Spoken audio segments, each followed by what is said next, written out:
To Kill a Mockingbird, Chapter 18. But someone was booming again.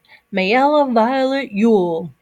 A young girl walked to the witness stand. As she raised her hand and swore that the evidence she gave would be the truth, the whole truth, and nothing but the truth, so help her God, she seemed somehow fragile looking, but when she sat facing us in the witness chair, she became what she was, a thick-bodied girl accustomed to strenuous labor. In Macomb County it was easy to tell when someone bathed regularly as opposed to yearly lavations. Mr. Ewell had a scalded look, as if an overnight soaking had deprived him of protective layers of dirt. His skin appeared to be sensitive to the elements. Mayella looked as if she tried to keep clean, and I was reminded of the row of red geraniums in the Yule yard. Mr. Gilmer asked Mayella to tell the jury in her own words what happened on the evening of November 21st of last year. Just in her own words, please. Mayella sat silently. "Where were you at dusk on that evening?" began Mr. Gilmer patiently. "On the porch." "Which porch?" "Ain't but one, the front porch." "What were you doing on the porch?" "Nothin'," Judge Taylor said. "Just tell us what happened. You can do that, can't you?" Mayella stared at him and burst into tears. She covered her mouth with her hands and sobbed. Judge Taylor let her cry for a while. Then he said, "That's enough now. Don't be afraid of anybody here. As long as you tell the truth. All this is strange to you, I know, but you've nothing to be ashamed of and nothing to fear." "What are you scared of?" Mayella said something behind her hands. "What was that?" asked the judge. "Him," she sobbed, pointing at Atticus. "Mr. Finch?" She nodded vigorously, saying, "Don't want him doing me like he done Papa, trying to make him out left-handed." Judge Taylor scratched his thick white hair. It was plain that he had never been confronted with a problem of this kind. "How old are you?" he asked. 19 and a half, Mayella said. Judge Taylor cleared his throat and tried unsuccessfully to speak in soothing tones. "Mr. Finch has no idea of scaring you," he growled, "and if he did, I'm here to stop him. That's one thing I'm sitting up here for. Now, you're a big girl, so you just sit up straight and tell us what happened to you. You can do that, can't you?" I whispered to Jim. "Has she got good sense?" Jim was squinting down at the witness stand. "Can't tell yet," he said. "She's got enough sense to get the judge sorry for her, but she might oh, I don't know." Mollified, Mayella gave Atticus a final terrified glance and said to Mr. Gilmer, "Well, sir, I was on the porch, and he came along. You see, there was this old chifferobe in the yard Papa'd brought in to chop up for kindling. Papa told me to do it while he was off in the woods, but I wasn't feeling strong enough then, so he came by." "Who is he?" Mayella pointed to Tom Robinson. "I'll have to ask you to be more specific, please," said Mr. Gilmer. "The reporter can't put down gestures very well." "That and yonder," she said, "Robinson." "Then what happened?" "I said, 'Come here, person, and bust up this chifferobe for me. I got a nickel for you.' He could have done it easy enough, he could. So he come up in the yard, and I went in the house to get him a nickel, and I turned around, and before I knew it, he was on me. Just run up behind me, he did. He got me round the neck, cussing me and saying dirt. I fought and hollered, but he had me round the neck. He hit me again and again." Mr. Gilmer waited for Mayella to collect herself. She had twisted her handkerchief into a sweaty rope. When she opened it to wipe her face, it was a mass of creases from her hot hands. She waited for Mr. Gilmer to ask another question, but when he didn't, she said, "He chunked me on the floor and choked me and took advantage of me." "Did you scream?" asked Mr. Gilmer. "Did you scream and fight back?"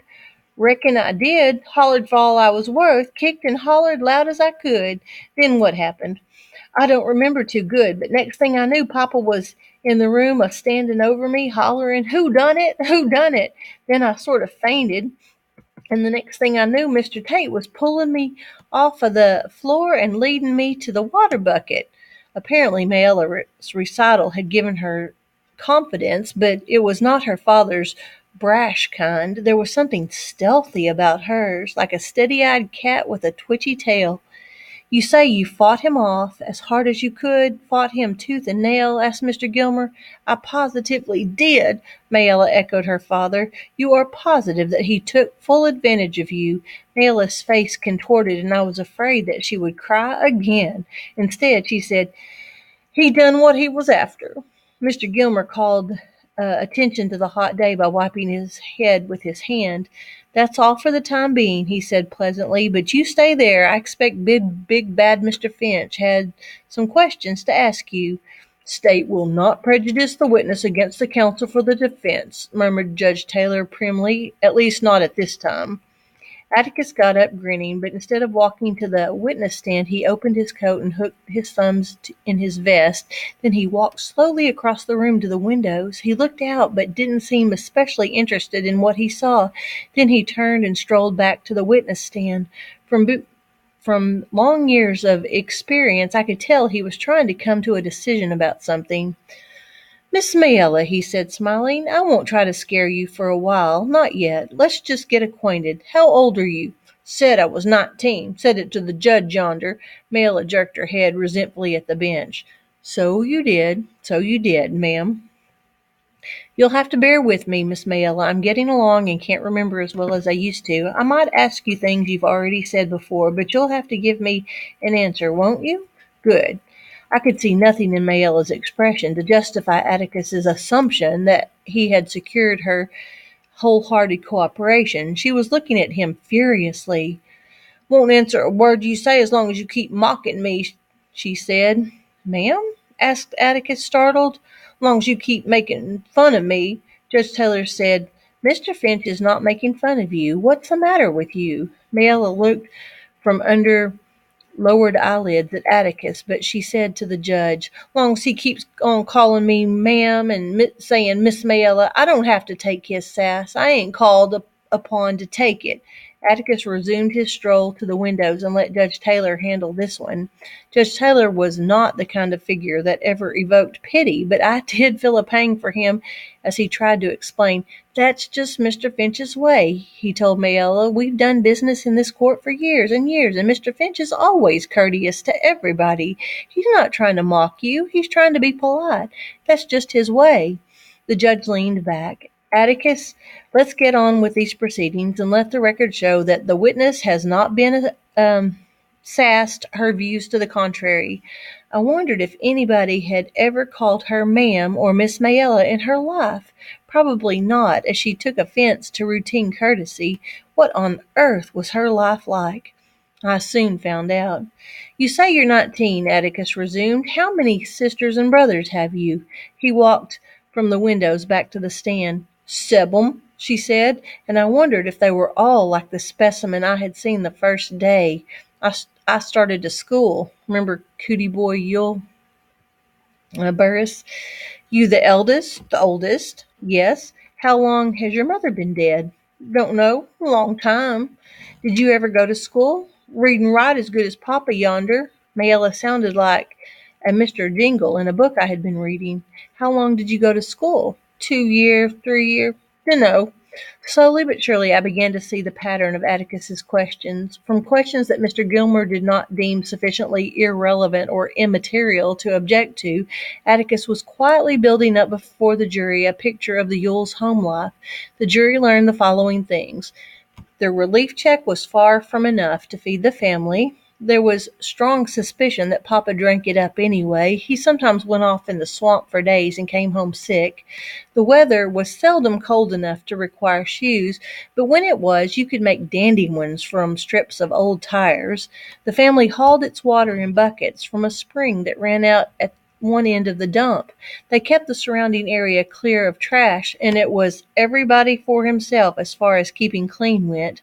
If you wanted to wash, you hauled your own water. The younger children had perpetual colds and suffered from chronic ground itch. There was a lady who came around sometimes and asked Mayella why she didn't stay in school. She wrote down the answer. With 2 members of the family reading and writing, there was no need for the rest of them to learn. Papa needed them at home. "Miss Mayella," said Atticus, in spite of himself, "a 19-year-old girl like you must have friends. Who were your friends?" The witness frowned as if puzzled. Friends? Yes, don't you know anyone near your age or older or younger? Boys and girls, just ordinary friends. Mayella's hostility, which had subsided to grudging neutrality, flared again. You making fun of me again, Mr. Finch? Atticus let her question answer his. Do you love your father, Miss Mayella? Was his next. Love him? What you mean? I mean, is he good to you? Is he easy to get along with? He does tolerable, except when? Mayella looked at her father, who was sitting with his chair tipped against the railing. He sat up straight and waited for her to answer. Except when nothing, said Mayella. I said he does tolerable. Mr. Yule leaned back again. Except when he's drinking, asked Atticus, so gently that Mayella nodded. Does he ever go after you? How do you mean? When he's riled. Has he ever beaten you? Mayella looked around, down at the court reporter, up at the judge. Answer the question, Miss Mayella, said Judge Taylor. My paws never touched the hair on my head, she declared firmly. He never touched me. Atticus's glasses had slipped a little, and he pushed them up on his nose. We've had a good visit, Miss Mayella, and now I guess we'd better get to the case. You say you asked Tom Robinson to come chop up what was it? A chifforobe, an old dresser full of drawers on one side. Was Tom Robinson well known to you? What do you mean? I mean, did you know who he was, where he lived? Mayella nodded. I knowed who he was. He passed the house every day. Was this the first time you asked him to come inside the fence? Mayella jumped slightly at the question. Atticus was making his slow pilgrimage to the windows, as he had been doing. He would ask a question, then look out, waiting for an answer. He did not see her involuntarily jump, but it seemed to me that he knew she had moved. He turned around and raised his eyebrows. He began again. Yes, it was. Didn't you ever ask him to come inside the fence before? She was prepared now. I did not. I certainly did not. One did not's enough, said Atticus serenely. You never asked him to do odd jobs for you before. I mighta, conceded Mayella. There were several people around. Can you remember any other occasions? No. All right, now to what happened. You said Tom Robinson was behind you in the room when you turned around. That right? Yes. You said he got you around the neck, cussing and saying dirt. Is that right? That's right. Atticus's memory had suddenly become accurate. You say he caught me and choked me and took advantage of me. Is that right? That's what I said. Do you remember him beating you about the face? The witness hesitated. You seem sure enough that he choked you all this time. You were fighting back, remember? You kicked and hollered as loud as you could. Do you remember him beating you about the face? Mayella was silent. She seemed to be trying to get something clear to herself. I thought for a moment she was doing Mr. Hecht Hates and my trick of pretending there was a person in front of us. She glanced at Mr. Gilmer. It's an easy question, Miss Mayella, so I'll try again. Do you remember him beating you about the face? Atticus's voice had lost its comfortableness. He was speaking in his arid, detached, professional voice. Do you remember him beating you about the face? No, I don't recollect if he hit me. Yes, I do. He hit me. Was your last sentence your answer? Huh? Yes, he hit me. I just don't remember. It all happened so quick. Judge Taylor looked sternly at Mayella. Don't you cry, young woman, he began, but Atticus said, let her cry if she wants to, Judge. We've got all the time in the world. Mayella sniffed wrathfully and looked at Atticus. I'll answer any question you got. Get me up here and mock me, will you? I'll answer any question you got. That's fine, said Atticus. There are only a few more. Miss Mayella, not to be tedious, you've testified that the defendant hit you, grabbed you around the neck, choked you, and took advantage of you. I want you to be sure you have the right man. Will you identify the man who raped you? I will. That's him right yonder. Atticus turned to the defendant. Tom, stand up. Let Miss Mayella have a good long look at you. Is this the man, Miss Mayella? Tom Robinson's powerful shoulders rippled under his thin shirt. He rose to his feet and stood with his right hand on the back of his chair.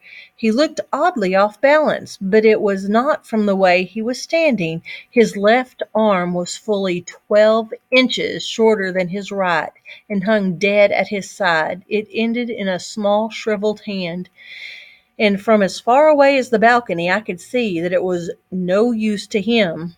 "Scout!" breathed Jim. "Scout, look! Reverend, he's crippled!" Reverend Sykes leaned across me and whispered to Jim, "He got it caught in a cotton gin. Caught it in Mr. Dolphus Raymond's cotton gin when he was a boy. Like to bled to death. Tore all the muscles loose from his bones." Atticus said, "Is this the man who raped you?" "It most certainly is." Atticus' next question was one word long. "How?" Mayella was raging. "I don't know how he done it, but he done it. I said it all happened so fast. "Now let's consider this calmly," began Atticus, but Mr. Gilmer interrupted with an objection. He was not irrelevant or immaterial, but Atticus was browbeating the witness. Judge Taylor laughed outright. "Oh, sit down, Horace. He's doing nothing of the sort. If anything, the witness is browbeating Atticus." Judge Taylor was the only person in the courtroom who laughed. Even the babies were still, and I suddenly wondered if they had been smothered at their mother's breasts. "Now," said Atticus, "Miss Mayella, you've testified that the defendant choked and beat you. You didn't say that he sneaked up behind you and knocked you cold, but you turned around and there he was." Atticus was back behind his table, and he emphasized his words by tapping his knuckles on it. "Do you wish to reconsider any of your testimony?"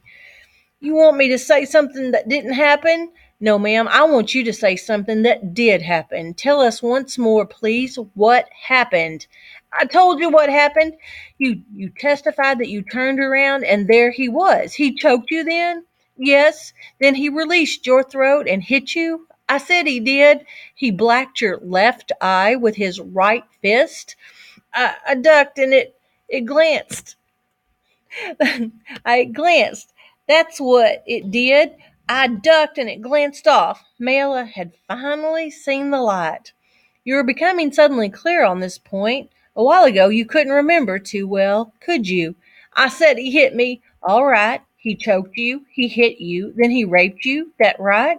"It most certainly is." "You're a strong girl. What were you doing all this time? Just standing there?" "I told you I hollered and kicked and fought." Atticus reached up and took off his glasses, turned his good right eye to the witness, and rained questions on her. Judge Taylor said, "One question at a time, Atticus. Give the witness a chance to answer." "All right. Why didn't you run?" "I tried." "Tried to? What kept you from it?" He slung me down." "That's what he did. He slung me down and got on top of me." "You were screaming all this time?" "I certainly was." "Then why didn't the other children hear you? Where were they? At the dump? Where were they?" No answer. "Why didn't your screams make them come running? The dump's closer than the woods, isn't it?" No answer. "Or didn't you scream until you saw your father in the window? You didn't think to scream until then, did you?" No answer. "Did you scream first at your father instead of at Tom Robinson? Was that it?" No answer. "Who beat you up, Tom Robinson or your father?" No answer. "What did your father see in the window, the crime of rape or the best defense to it? Why don't you tell the truth, child? Didn't Bob Ewell beat you up?" When Atticus turned away from Mayella, he looked like his stomach hurt, but Mayella's face was a mixture of terror and fury. Atticus sat down wearily and polished his glasses with his handkerchief. Suddenly, Mayella became articulate. "I got something to say," she said. Atticus raised his head. "Do you want to tell us what happened?" But she did not hear the compassion in his invitation. "I got something to say, and then I ain't going to say no more. That person yonder took advantage of me, and if you fine fancy gentlemen don't want to do nothing about it, then you're all yellow stinking cowards. Stinking cowards, the lot of you. Your fancy airs come to nothing. Your Mammon and Miss Mayellen don't come to nothing, Mr. Finch." Then she burst into real tears. Her shoulders shook with angry sobs. She was as good as her word. She answered no more questions, even when Mr. Gilmer tried to get her back on the track. "I guess If she hadn't been so poor and ignorant, Judge Taylor would have put her under the jail for the contempt she had shown everybody in the courtroom. Somehow, Atticus had hit her hard in a way that was not clear to me, but it gave him no pleasure to do so. He sat with his head down, and I never saw anybody glare at anyone with the hatred Mayella showed when she left the stand and walked by Atticus's table. When Mr. Gilmer told Judge Taylor that the state rested, Judge Taylor said, "It's time we all did. We'll take 10 minutes." Atticus and Mr. Gilmer met in front of the bench and whispered, then they left the courtroom by a door behind the witness stand, which was a signal for us all to stretch. I discovered that I had been sitting on the edge of the long bench, and I was somewhat numb. Jim got up and yawned. Dill did likewise, and Reverend Sykes wiped his face on his hat. The temperature was an easy 90, he said. Mr. Braxton Underwood, who had been sitting quietly in a chair reserved for the press, soaking up testimony with his sponge of a brain, allowed his bitter eyes to rove over the colored balcony, and they met mine. He gave a snort and looked away. "Jim," I said, "Mr. Underwood's seen us." "That's okay. He won't tell Atticus. He'll just put it on the social side of the Tribune." Jim turned back to Dill, explaining, I suppose, the finer points of the trial to him, but I wondered what they were. There had been no lengthy debates between Atticus and Mr. Gilmer on any points. Mr. Gilmer seemed to be prosecuting almost reluctantly. Witnesses had been led by the nose, as asses are, with few objections, but Atticus had once told us that in Judge Taylor's court, any lawyer who was a strict constructionist on evidence usually wound up receiving strict instructions from the bench. He distilled this for me to mean that Judge Taylor might look lazy and operate in his sleep, but he was seldom reversed, and that was the proof of the pudding. Atticus said he was a good judge. Presently Judge Taylor returned and climbed into his swivel chair. He took a cigar from his vest pocket and examined it thoroughly. I punched Dill. Having passed the judge's inspection, the cigar suffered a vicious bite. "We come down sometimes to watch him," I explained. "It's going to take him the rest of the afternoon. Now, you watch." Unaware of public scrutiny from above, Judge Taylor disposed of the severed end by propelling it expertly to his lips and saying, "Pfft." He hit the spittoon so squarely we could hear it slosh. "Bet he was hell with a spitball," murmured Dill. As a rule, a recess meant a general exodus, but today people weren't moving. Even the idlers who had failed to shame the younger men from their seats had remained standing along the walls. I guess Mr. Heck Tate had reserved the county toilet for court officials. Atticus and Mr. Gilmer returned, and Judge Taylor looked at his watch. "It's getting on to 4, he said, which was intriguing, as the courthouse clock must have struck the hour at least twice. I had not heard it or felt its vibrations. "Shall we try to wind it up this afternoon?" asked Judge Taylor. "How about it, Atticus?" "I think we can," said Atticus. "How many witnesses you got?" "One." "Well, call him." End of chapter 18.